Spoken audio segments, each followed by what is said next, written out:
Hi everyone. So there are a lot of you here that are rising in your power, rising in your gifts. And as you are rising in your gifts, as you are rising in your power, you are faced with different things that are arising. You might be faced with your family that doesn't support you. You might be faced with people in your life that don't support you. You might be faced with your own doubts or your own insecurities about flowing your energy forth. So as these arise, as these come into your sphere of existence, they are here as pointers. They're only arising, they're only coming so that you can gain power in your center and you can release these energies around sharing your gifts, rising in your light, stepping forward in your power, owning your magic.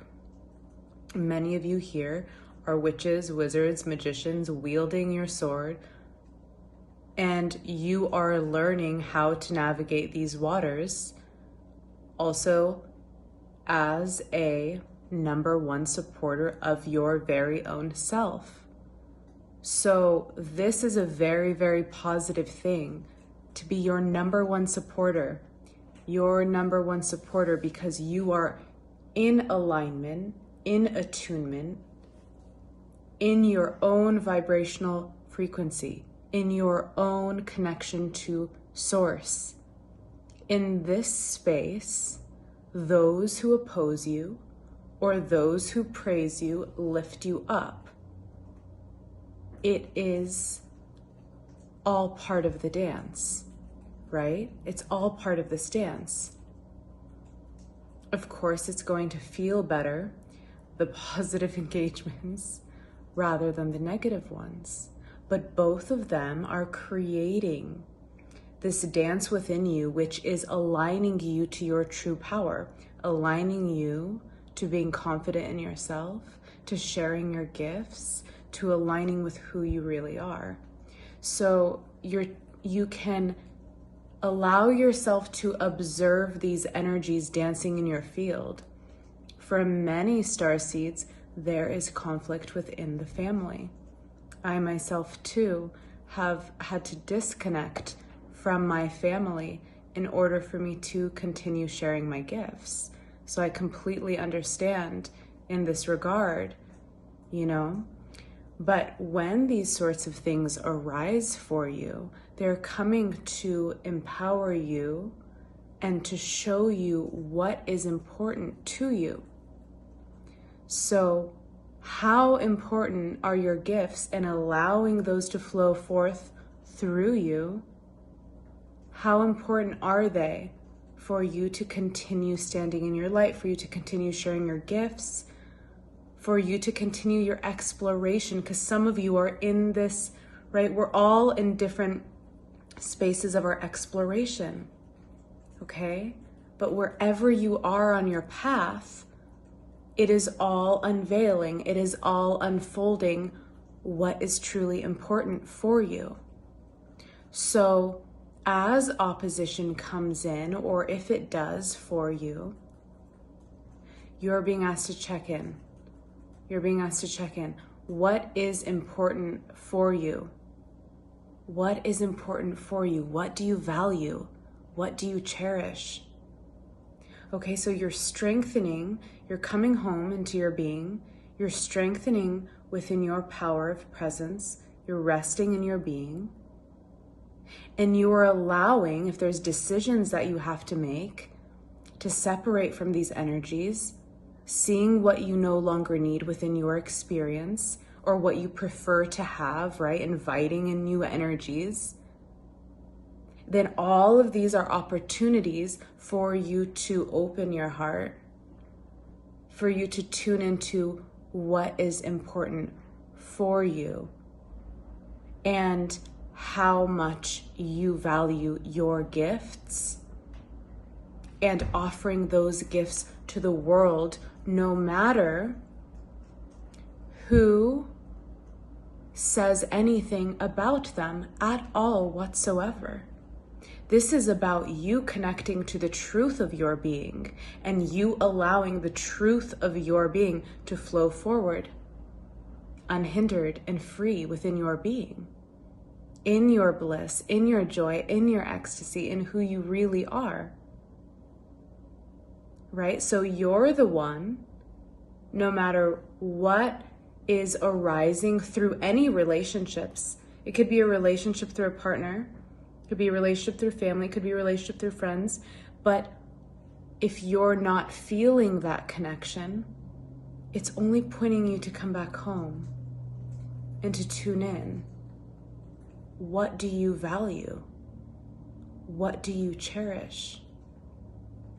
And allowing the relationships that don't support you in your highest alignment to, right, either have a conversation about it or to move on, to move forward. So it's going to be different for everyone in the way that is best for your soul. And remembering and knowing what is important for your soul essence and what you need to manifest and what you need to do is your alignment with your soul mission and purpose here. So that soul mission and purpose that's flowing forth from you is what your soul has called forth from you within this life experience. So all that is creating a contrast through these relationships, through these experiences, are only pointing you again back to home, back to what's important. Will you let those voices, right, take you over? Will you let those voices grab a hold of you? Or will you choose to remain here?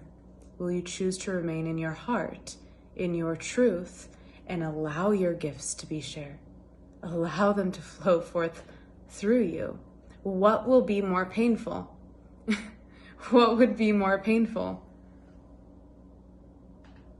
So for all of you witches, for all of you wizards who are sharing, opening in your gifts, and if you are receiving contrast, right, through your relationships, through these personal relationships, really checking in and tuning in and moving into your space of knowing what is important for you. And also, is that important within your relationships? So differences can be there, but the differences must also dance in a sort of harmony if they're going to exist. So really being able to see that, see the dance, and choosing how you will move forward from this space, from your clarity, from your awareness, and from your desire to flow forth in your energy in the highest, most expansive way that you can, and that you are willing to take yourself, that you are willing to go, right? So if there are these binds that feel like they're pulling you down in any way, these relationships or energies, right? These are manifestations of thought forms believed in.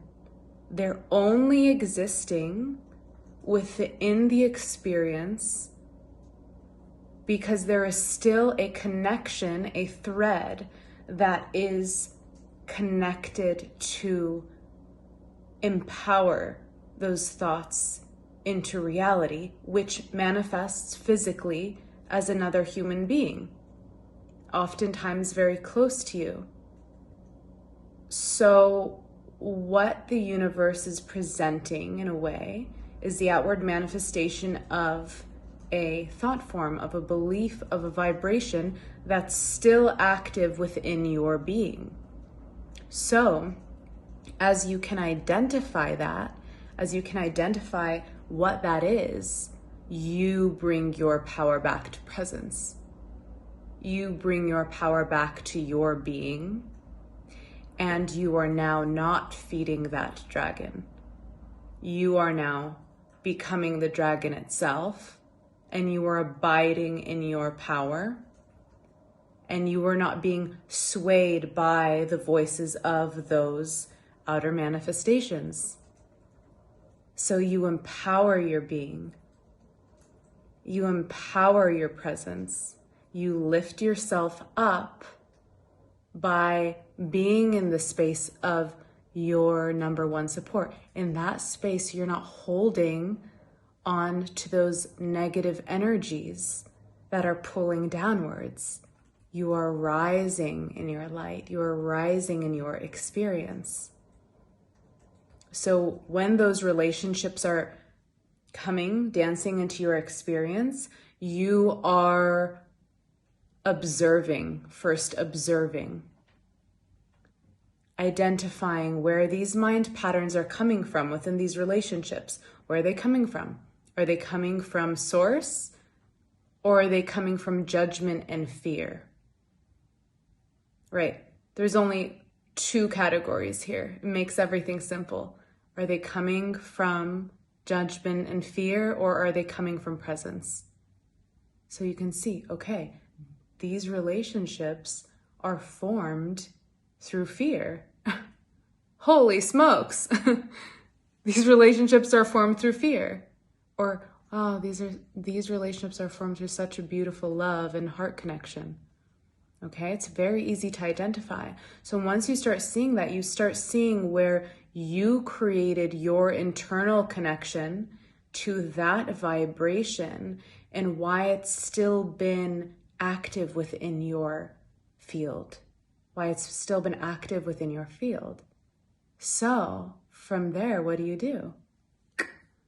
You cut it. You cut it, and your power comes back to you. In whatever way that means for you. That could be a conversation through a relationship. That could be a conversation within yourself. However that happens within your experience. But you identify it and see it for what it is, and you bring your power back to your presence. You expose that energy for what it is. And you remain and you abide as your number one supporter. However you're transmitting your energy, however your work is flowing in the world, you are there behind your very self. You believe in who you are. You stand in your power and you stand in your light. And from there, everything can blossom. From there, everything can expand. From there, everything can bloom open. And so those energies, those polarities, those contrasts, which arise within relationships, are only creating the foundation of light, right? They're creating such a contrast, such an opposition, that it's creating an obvious pattern and stability in your light, in your connection with source. So when it starts to get really crazy and things are pulling, right? The relationships are going wild. It is showing you the play is playing out so that you can connect home. You can connect to source so that you are not swayed by those energies. You remain as you are.